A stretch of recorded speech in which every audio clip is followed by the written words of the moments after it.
The 9 Billion Names of God by Arthur C. Clarke. This is a slightly unusual request, said Dr. Wagner. As far as I know, it's the first time anyone's been asked to supply a Tibetan monastery with an automated sequence computer. I don't wish to be inquisitive, but could you explain what you intend to do with it? Gladly, replied the Lama. Your Mark B computer can carry out any routine mathematical operation involving up to 10 digits. However, for our work, we are interested in letters, not numbers.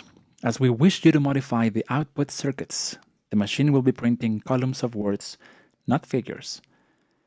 I don't quite understand. This is a project on which we have been working for the last 3 centuries, since the Lamasery was founded, in fact. It is somewhat alien to your way of thought, so I hope you will listen with an open mind while I explain it. Naturally. It is really quite simple. We have been compiling a list which shall contain all the possible names of God. I beg your pardon? We have reason to believe, continued the Lama imperturbably, that all such names can be written with not more than 9 letters in an alphabet we have devised. And you have been doing this for the last 3 centuries? Yes. We expected it would take us about 15,000 years to complete the task. Oh, Dr. Wagner looked a little dazed. Now I see why you wanted to hire one of our machines. But exactly what is the purpose of this project? The Lama hesitated for a fraction of a second, and Wagner wondered if he had offended him. Call it ritual, if you like, but it's a fundamental part of our belief. All the many names of the Supreme Being, God, Jehovah, Allah, and so on, they are only man-made labels. There is a philosophical problem of some difficulty here which I do not propose to discuss, but somewhere among all the possible combinations of letters that can occur are what one may call the real names of God. By systematic permutation, we have been trying to list them all. I see. You've been starting at AA and working up to ZZ. Exactly. Though we use a special alphabet of our own. Modifying the electromagnetic typewriters to deal with this is, of course, trivial. A rather more interesting problem is that of devising suitable circuits to eliminate ridiculous combinations.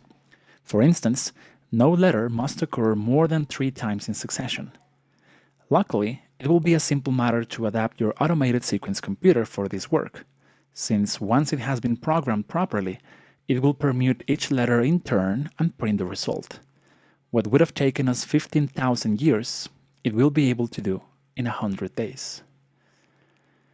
High up in the remote Aries, these monks had been patiently at work, generation after generation, compiling their list of meaningless words. Was there any limit to the follies of mankind? Still, he must give no hint of his inner thoughts. The customer was always right. There's no doubt, replied the doctor, that we can modify the Mark V to print lists of this nature. I'm much more worried about the problem of installation and maintenance. Getting out to Tibet in these days is not going to be easy. We can arrange that. The components are small enough to travel by air. That's one reason why we chose your machine. If you can get them to India, we will provide transport from there. And you want to hire 2 of our engineers? Yes, for the 3 months that the project should occupy. I've no doubt that personnel can manage that. Dr. Wagner scribbled a note on his deskpad. There are just 2 other points. Before he could finish the sentence, the Lama had produced a small slip of paper. This is my certified credit balance at the Asiatic Bank. Thank you. It appears to be, adequate.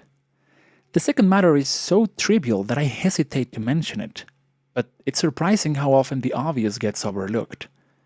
What source of electrical energy have you? A diesel generator providing 50 kilowatts at 110 volts. It was installed about 5 years ago and is quite reliable.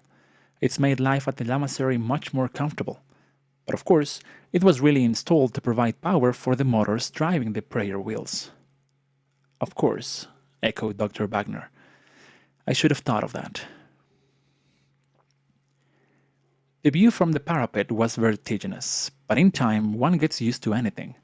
After 3 months, George Hanley was not impressed by the magnitude of the scenery. He was leaning against the stones and staring at the distant mountains. This, thought George, was the craziest thing that had ever happened to him. Project Shangri-La. For weeks now, the Mark V had been churning out acres of sheet covered with gibberish.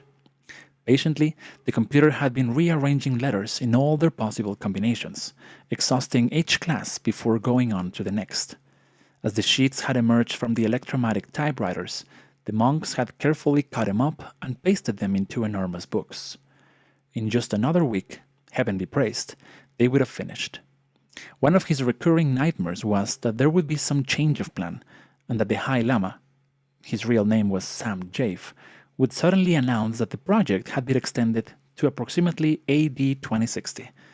It was very possible. Chuck came out onto the parapet beside him. "Listen, George," said Chuck urgently. "I've learned something that means trouble." "What's wrong? Isn't the machine working?" That was the worst contingency George could imagine. It might delay his return, and nothing could be more horrible. The way he felt now, even the sight of a TV commercial would seem like manna from heaven. At least it would be some link with home. "No, it's nothing like that. I've just found out what this is all about." "What do you mean? I thought we knew." "Sure, we know what the monks are trying to do, but we didn't know why. It's the craziest thing." "Tell me something new," growled George. "But old Sam's just come clean with me. You know the way he drops in every afternoon to watch the sheets roll out? When I told him that we were on the last cycle, he asked me if I'd ever wonder what they were trying to do. I said, sure, and he told me." "Go on." "Well, they believe that when they have listed all his names, and they reckon that there are about 9 billion of them, God's purpose will have been achieved. The human race will have finished what it was created to do, and there won't be any point in carrying on. Indeed, the very idea is something like blasphemy." "Then what do they expect us to do? Commit suicide?" "There is no need for that. When the list is completed, God steps in and simply ends everything. Bingo." "Oh, I get it. When we finish our job, it will be the end of the world." Chuck gave a nervous little laugh. "That's just what I said to Sam. And do you know what happened? He looked at me in a very queer way, like I'd been stooping in class, and said, 'It's nothing as trivial as that.'" George thought this over for a moment. "That's what I call taking the wide view," he said. "But what do you suppose we should do about it? I don't see that it makes the slightest difference to us. After all, we already knew that they were crazy." "Yes, but don't you see what may happen? When the list is complete and the universe isn't destroyed, or whatever it is they expect, we may get the blame. It's our machine they've been using." "I don't like the situation one little bit." "I see," said George slowly. "You got a point there. But these sort of things happened before, you know? When I was a kid down in Louisiana, we had a crackpot preacher who once said the world was going to end next Sunday. Hundreds of people believed him, even sold their homes.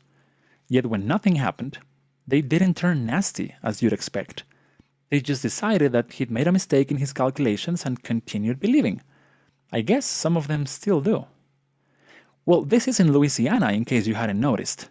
There are just 2 of us, and hundreds of these monks. I like him, and I'll be sorry for old Sam when his life work proves useless. But all the same, I wish I was somewhere else." "I've been wishing that for weeks. But there's nothing we can do until the contract's finished and the transport arrives to fly us out." "Of course," said Chuck thoughtfully, "we could always try a bit of sabotage." "Like hell we could. That would make things worse."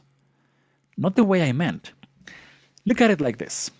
The machine will finish its run 4 days from now on the present 20 hours a day basis. The transport calls in a week.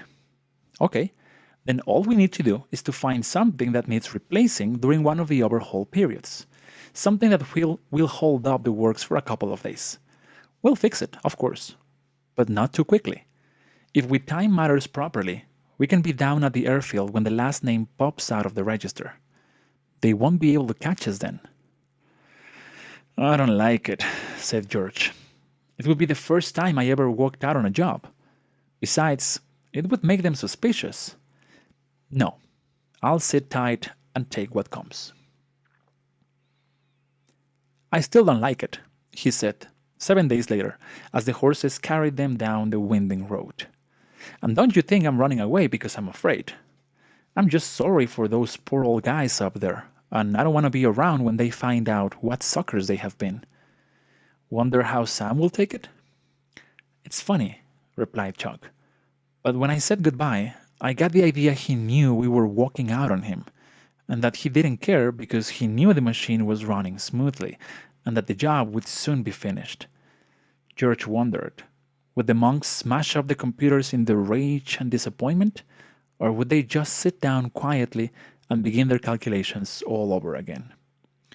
He knew exactly what was happening up on the mountain at this very moment. No one would be saying anything. The only sound would be the incessant patter, the never-ending rainstorm of the keys hitting the paper, for the Mark V itself was utterly silent as it flashed through its thousands of calculations a second. 3 months of this, thought George, was enough to make anybody crazy. There she is, called Chuck, pointing down into the valley. Ain't she beautiful? She certainly was, thought George. The battered old DC-3 lay at the end of the runway like a tiny silver cross. In 2 hours, she would be bearing them away to freedom and sanity. The swift night of the high Himalayas was now almost upon them. Fortunately, the road was very good, as roads went in that region, and they were both carrying torches. There was not the slightest danger, only a certain discomfort from the bitter cold. The sky overhead was perfectly clear and ablaze with the familiar, friendly stars. He began to sing, but gave it up after a while. This vast arena of mountains, gleaming like ghosts on every side, did not encourage such ebullience. Presently, George glanced at his watch. Should be there in an hour, he said to Chuck. Then he added, in an afterthought, wonder if the computer's finished its run. It was due about now. Chuck didn't reply, so George turned around. He could just see Chuck's face, a white oval turned toward the sky. Look, whispered Chuck, and George lifted his eyes to heaven. There is always a last time for everything. Overhead, without any fuss, the stars were going out.